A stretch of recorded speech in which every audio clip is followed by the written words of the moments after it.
एका रांगेत बांधलेल्या 63 कबरी, एक विहीर आणि एक रिकामी जागा. ही केवळ दगड मातीची वास्तू नाही, तर एका अशा क्रूर मानसिकतेचा पुरावा आहे जो ऐकून आजही काळजात धस्स होतो. प्रतापगडावर ज्या अफजल खानाचा कोथळा शिवरायांनी बाहेर काढला, त्या खानानं मोहिमेवर निघण्यापूर्वी स्वतःच्याच 63 पत्नींना का मारलं? काय होतं ते 60 कबरींचं रहस्य?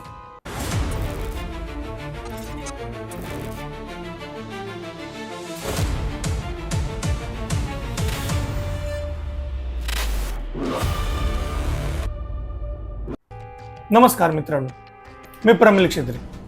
तुम्हाला ही रहस्यमय आणि थरारक गोष्टी ऐकायला आवडत असतील तर प्रमिल क्षेत्र ह्या माझ्या युट्यूब चॅनलला लाईक, शेअर आणि सबस्क्राईब करा, जेणेकरून मी नवनवीन गोष्टी तुमच्यासाठी घेऊन येईल.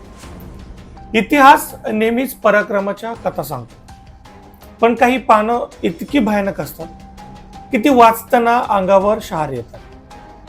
विजापूरच्या एका ओसाड कोपऱ्यात अशाच 63 कबरी आहेत, ज्या एका महाबलिष्ठ सरदाराच्या क्रूरतेची आणि असुरक्षिततेची साक्ष देतात. हा सरदार दुसरा तिसरा कोणी नसून तोच होता ज्याला छत्रपती शिवाजी महाराजांनी प्रतापगडावर धुळीस मिळवलं, अफजल खान.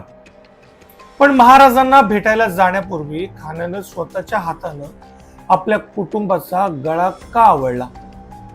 वर्ष 1659. विजापूरच्या आदिलशाही दरबारात शिवाजी महाराजांना जिवंत किंवा मृत असं पकडून आणण्याचा विडा अफजल खानाने उचलला. खान निघाला खरा, पण विजापूर सोडण्यापूर्वी एका नामवंत ज्योतिषानं त्याला भयंकर इशारा दिला. ज्योतिषानं स्पष्ट सांगितलं, खान साहेब, या मोहिमेवरून तुम्ही जिवंत परतणार नाही. तुमची कबर तुमची वाट पाहते. अफजल खान हा नशिबावर आणि भविष्यावर प्रचंड विश्वास ठेवणारा माणूस होता. ही भविष्यवाणी त्याच्या मनात खोलपर्यंत रुतली. त्याला खात्री पटली की आता आपला अंत जवळ आलाय. खान योद्धा होता, पण त्याच्या मनात एक अत्यंत विकृत असुरक्षितता होती. त्याला वाटलं की जर मी मेलो तर माझ्या मागे माझ्या 63 पत्नींचं काय होईल? त्या दुसऱ्या कोणाशी विवाह करतील का? किंवा शत्रूच्या हाती लागून माझा अपमान होईल का? या विचारानं तो पछाडला गेला. विजापूर पासून काही अंतरावर त्यानं आधीच स्वतःचा मकबरा आणि एक दुमजली मशीद बांधली होती. त्याने ठरवलं की आपल्या मृत्यूआधीच आपल्या पत्नींना संपवून टाकायचं, जेणेकरून त्या कायमच्या त्याच्याच राहतील. इतिहासातील उल्लेखानुसार अफजल खानानं आपल्या सर्व पत्नींना एका विहिरीपाशी बोलवलं, जिथे आता 60 कबरी आहेत, आणि एका मागोमाग एक त्यानं आपल्या 63 पत्नींना त्या विहिरीत ढकलून दिलं. काही इतिहासकार सांगतात की त्यानं त्यांना विष दिलं किंवा तलवारीने मारलं, पण स्थानिक दंतकथा किंवा हेनरी कझिन्स याच्यासारख्या संशोधकांच्या नोंदीनुसार त्यांना पाण्यात बुडवून मारण्यात आलं. एका पत्नीनं जीवाच्या आकांतानं तिथून पळ काढण्याचा प्रयत्न केला होता, पण क्रूर खानाच्या सैनिकांनी तिला पकडलं आणि तिचीही हत्या केली. आज तिथे एका चबुतऱ्यावर 7 रांगांमध्ये ज्या 63 कबरी दिसतात, त्या याच निष्पाप स्त्रियांच्या आहेत. या कबरींकडे नीट पाहिल्यास एक गोष्ट लक्षात येते.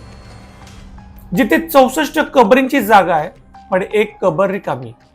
संशोधक म्हणतात की ही जागा अफजल खानानं स्वतःसाठी राखून ठेवली होती.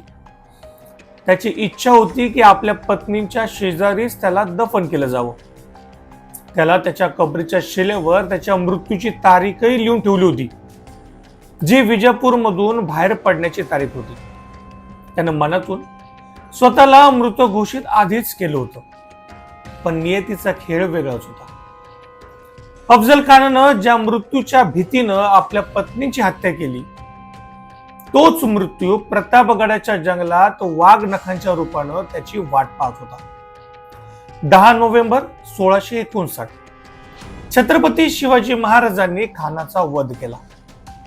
खानानं विजापुरात स्वतःसाठी कबर तयार ठेवली होती, पण त्याला तिथे कधी जागाच मिळाली नाही. त्याचं दफन प्रतापगडाच्या पायथ्याशी झालं. ज्या पत्नींना त्यानं मारलं त्या तिथेच राहिल्या आणि खान मात्र शेकडो मैल दूर मातीत गाडला गेला. आज विजापूरच्या 7 कब्र या परिसरात एक विलक्षण शांतता आहे.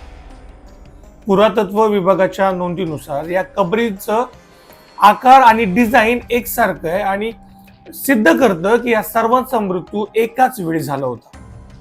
अफजल खानाचा हा इतिहास आपल्याला एका बाजूला महाराजांच्या शौर्याची आठवण करून देतो, तर दुसरीकडे खानाच्या त्या काळवंडलेल्या आणि क्रूर मानसिकतेचं दर्शन घडवतो. तुर्तास इतकंच. मित्रांनो, तुम्हाला हा इतिहास कसा वाटला हे मला कमेंट करून नक्की कळवा. आणि प्रमिल क्षेत्रे ह्या माझ्या YouTube चॅनलला लाईक, शेअर आणि सबस्क्राईब करायला विसरू नका.